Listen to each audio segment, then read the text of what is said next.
بہت کچھ ہے مانگنے کے لیے، ہم مانگتے کچھ نہیں، کبھی جھولی پھیلا بھی دیں تو دنیا سے شروع دنیا پہ ختم ہے۔ اقبال نے کتنا اللہ، بڑے اشعار ہیں، میں چلو اتنا نہیں جاؤں گا کیونکہ دو جو ہے نا وہ خطابات ہیں۔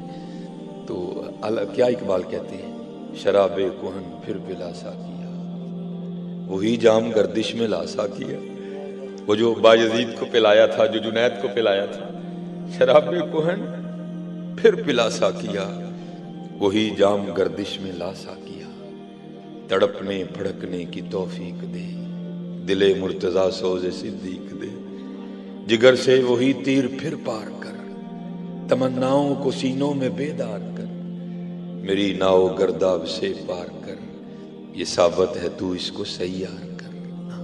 مانگا کرو حضرت، مانگا ہے آج وہ مائل بکرم، اور بھی کچھ مانگا، بس کمی ہے تو ہم میں ہے۔ یہ 31 اکتوبر حضرت غازی علم الدین شہید رحمۃ اللہ تعالی، ماشاءاللہ بزرگ بیٹھے ہیں تو میں تو سبق ہی سنا رہا ہوں۔ یہ ان کے بزرگ کہتے ہیں کہ اگر کوئی شخص بے گناہ قید ہو نا، بے گناہ ظلم اس نے نہ کیا ہو، قید ہو جائے تو وہ سورہ یوسف کی تلاوت کرے، یقین پختہ رکھ کے، تو اللہ جل شانہ سورہ یوسف کی برکت سے رہائی کا اہتمام کر دیں گے۔ اگر پڑھ نہیں نہ سکتا تو کسی سے سن لے، اگر سن بھی نہیں سکتا تو پھر کسی کی ڈیوٹی لگا دے، بھائی میری طرف سے پڑھنا۔ یہ بزرگ کہتے ہیں کہ حضور امیر ملت پیر سید جماعت علی شاہ رحمۃ اللہ تعالی، حضور پیر میر علی شاہ رحمۃ اللہ تعالی، تو کچھ اور بزرگ اکٹھے ہوئے اور آپس میں اسی موضوع پہ گفتگو ہوئی، بھائی علم الدین تو بے گناہ ہے، اس نے تو وہ کام کیا ہے جو کسی کسی کے حصے میں آتا ہے، تو اس کو قید کر دیا، تو اب زور چل نہیں رہا، کیا کریں؟ تو پھر اس طرح کرتے ہیں کہ پتہ نہیں علم الدین ناظرہ بھی پڑھے ہیں کہ نہیں پڑھے، اگر ناظرہ پڑھے بھی ہیں تو پتہ نہیں مخارج درست ہیں کہ نہیں درست، پتہ نہیں اب کسی قاری سے پڑھے ہیں یا کسی عورت سے پڑھے ہیں، تو اس طرح کرتے ہیں کہ یہ ڈیوٹی ہم اپنے ذمہ لے لیتے ہیں، اور روز جا کر نا علم الدین شہید رحمۃ اللہ تعالی علیہ کو سورہ یوسف سناتے ہیں۔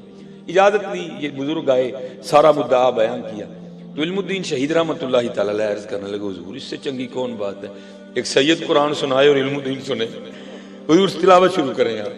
اب حضور امیر ملت بڑے پکے حافظ قرآن تھے، اور کئی مواقع ایسے ہیں کہ جب آپ نے ایک ہی موقع پر پورا قرآن کریم تلاوت کر دیا، اب وہ غازی علم الدین شہید رحمۃ اللہ تعالی علیہ سن رہے ہیں اور حضور امیر ملت پڑھ رہے ہیں، الف لام را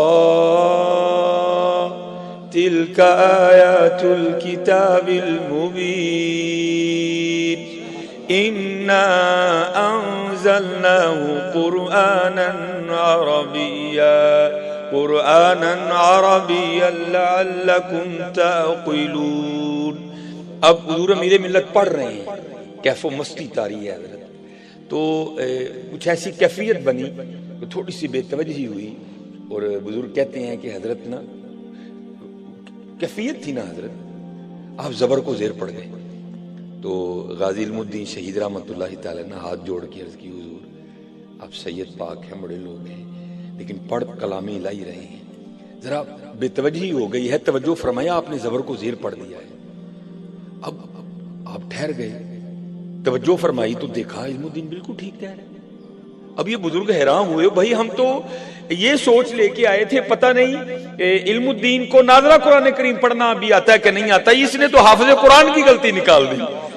تو پوچھا علم الدین یہ کیا ہے، تو عرض کی حضور آپ نے پھٹیوں پر بیٹھ کر استادوں سے پڑھا ہے، میں نے حضور سے پڑھا ہے۔ تو زندہ ہے واللہ، میری چشم عالم سے چھپ جانے والا۔ اور اعلیٰ حضرت نے اس سے پہلے وظیفہ بتا دیا، ہاں کیا کرو اس وظیفے کو تسبیح میں، وہ کیا تھا، چمک تجھ سے پاتے ہیں سب پانے والے، میرا دل بھی چمکا دے چمکانے والے، پڑھا کرو۔ اور بزرگ کہتے ہیں کہ جب جنازے کا وقت آیا نا، تو جو پہلی صف تھی اس میں تو تھے ہی مشائخ، ایک سے بڑھ کے ایک سادات کا باغ کھلا تھا۔ اب مشکل یہ درپیش ہوئی کہ بھائی جنازے کے لیے کس کو کہا جائے، تو بزرگ کہتے ہیں کہ یہ ڈیوٹی شاعر مشرق علامہ محمد اقبال رحمۃ اللہ تعالی علیہ کی لگی، حضور یہ مشکل اب آپ حل کریں۔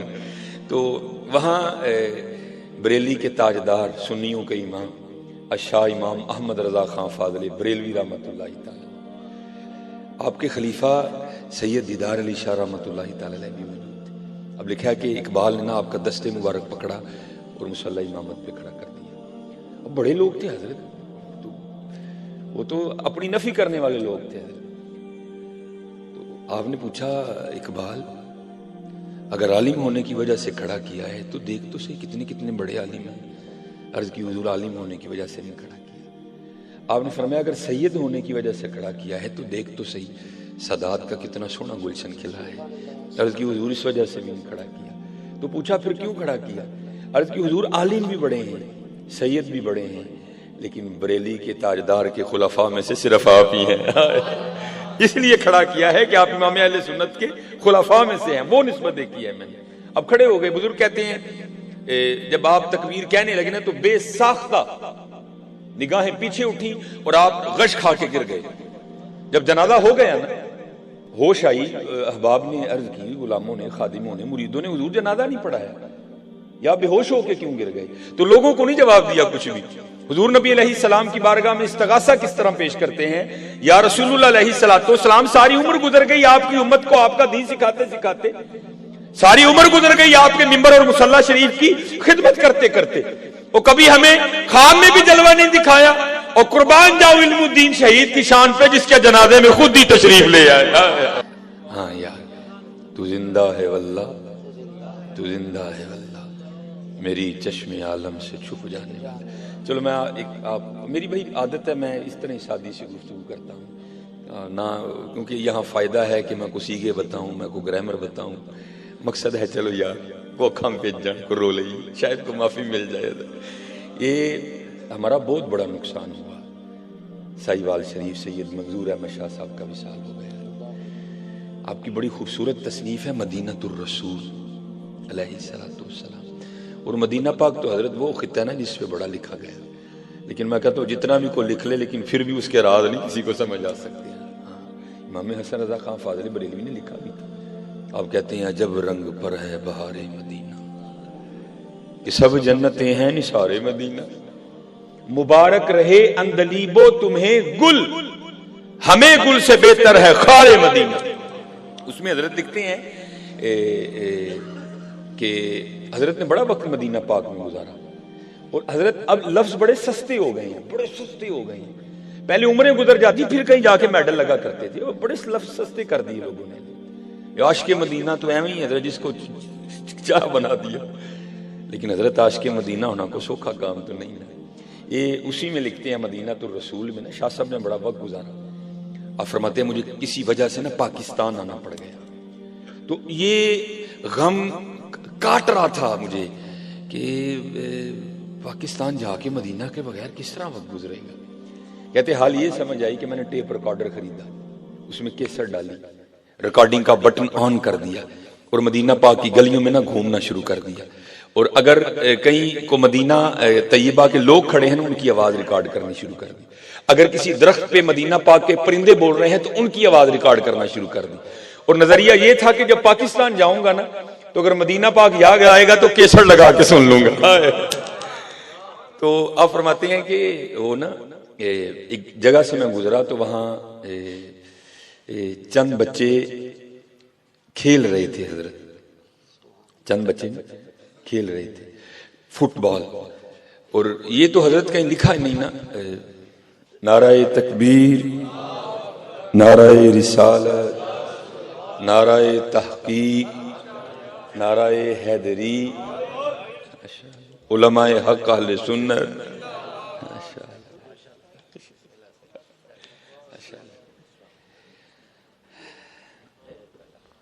تو یہ تو اب کہیں نہیں نا ہو سکتا کہ فٹ بال اگر کھیلا جائے تو آوازیں بلند نہ ہوں. آپ فرماتے ہیں وہ بچے فٹ بال کھیل رہے تھے تو میں پاس ہی جا کے نا چٹان پہ بیٹھ گیا. اب ہاتھ میں ٹیپ ریکارڈر ہے اور آنکھوں سے آنسو جاری ہے.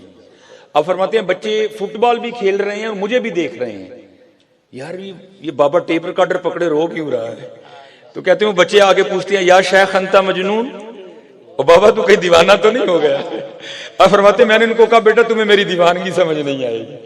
اب ہمارے بڑوں نے تو حضور مدینہ پاک کے کانٹوں سے بھی پیار کیا ہے نا، مبارک رہے اندلیبو تمہیں گل، ہمیں گل سے بہتر ہے خار مدینہ. تو وہ تو پھر شہر رسول اللہ علیہ الصلوۃ والسلام کے بچے تھے. تو منظور احمد شاہ صاحب مدینہ تو رسول میں لکھتے ہیں کہ میں نے نا ان بچوں سے نا بڑی محبت کی اور ان کو میں نے ایک دعوت دی. کہتے ہیں میں نے ان کو کہا بیٹا اس طرح کرو کہ میرے ساتھ پاکستان چلو. تو کہتے ہیں وہ بچے پوچھتے ہیں شیخ کیا ہے آپ کے پاکستان میں جو ہم چلیں؟ کہتے ہیں میں نے کہا بیٹا پاکستان میں نخلستان بڑے ہیں، پاکستان میں دریا بڑے ہیں، نہریں بڑی ہیں، سرسبز و شاداب پہاڑ ہیں. اور سب سے بڑی بات یہ ہے کہ جو پاکستان والے ہیں نا وہ مدینہ پاک والوں سے محبت بڑی کرتے ہیں.